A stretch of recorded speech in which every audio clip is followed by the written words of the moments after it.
How do? This one today is about a confirmation of me seeing Jesus Christ in 1996, May the 11th after midnight, when he visited me in my mind's eye, appearing in his spiritual body, riding the power and the glory of clouds, in his blue and white spiritual body, in a white vestment,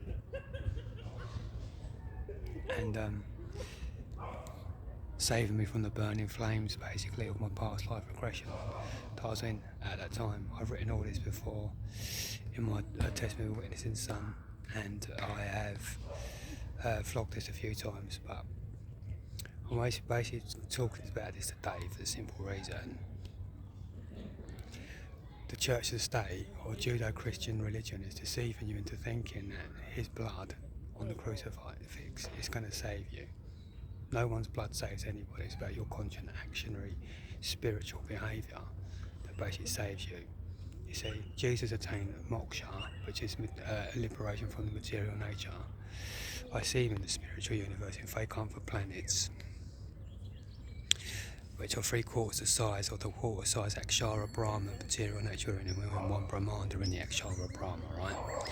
And in this Akshara Brahma, in this Brahmanda we're in 1996, he appeared to me. I can confirm that as a witnessing son, right?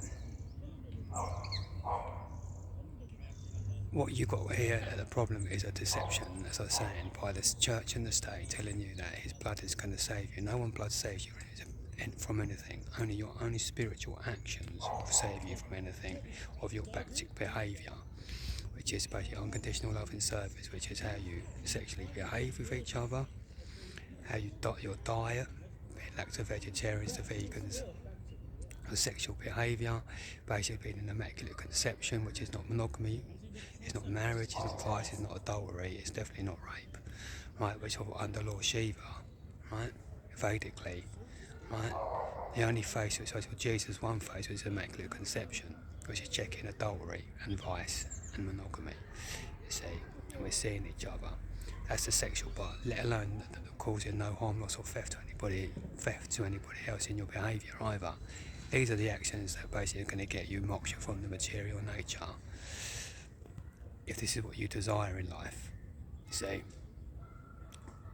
you've got to understand this is how it really is. It's about your own individual actions. No one man is going to get you into the spiritual heavens. You've been kicked out for a reason, which is the first death.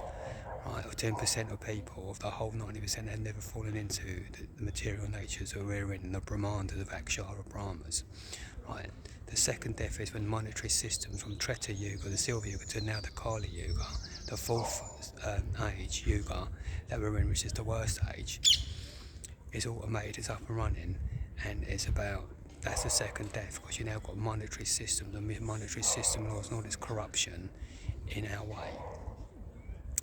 And it's about basically navigating yourself spiritually through this world without causing no harm, loss or theft to people, as a Bhaktin yogin, you see. Bhakta, as we'll call it as Vaishnavas, devotees of Lord Vishnu, the true God, not Yahweh, but Lord Vishnu, who Jesus in his last 18 years was turned on to when he went to India and rediscovered all this in his own life, from 12 years age onwards till 30. Okay? Accept this or not, but these are the truths.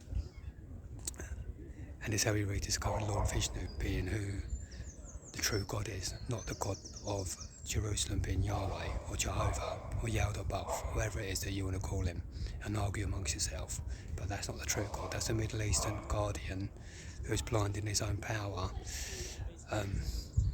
who demands blood sacrifices. What we as Vaishnavas, devotees of Lord Vishnu, will call that as a Brahma Raksasa, as a cannibalistic spiritual practice, as of literal blood sacrifice of other human beings.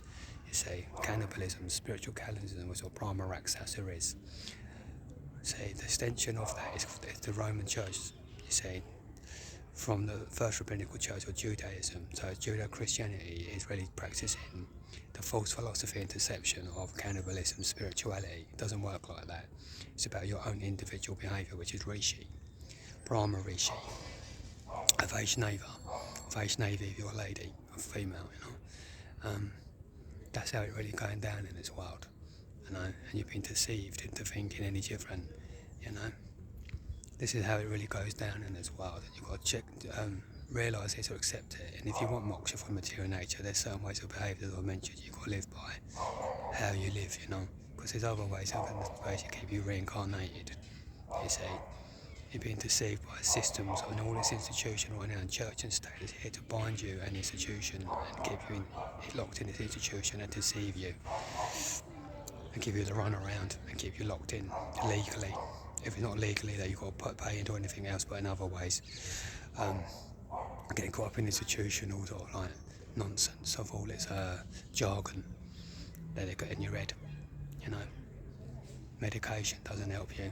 AA, you know, some people may say, I say 12 steps, you only need one step, for example. How long are you saying no, and the spirit saying no for? Or 12 of them, you know. That's a short form, you see.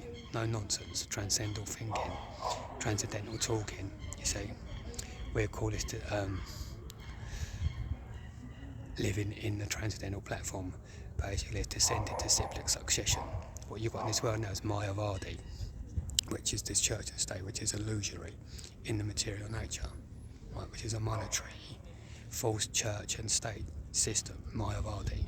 What you need is basically it to be in clarity, which I say is the Holy Spirit, not a person. It's a way, like Taoism's a way. We're sons and daughters firstly in realisation and relationship, and the way is Tao, so to speak, right? Against this system of clarity, against the illusory systems. Right?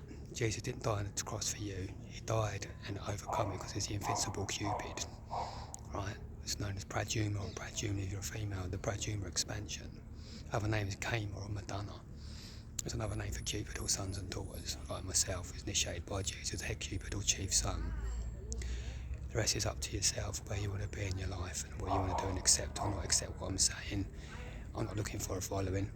Right, this is as far as I project my stuff out on vlogs, that's as far as it needs to go, right, but have a nice day to all you people on this lovely Thursday, and yeah, stay strong out there and be wise.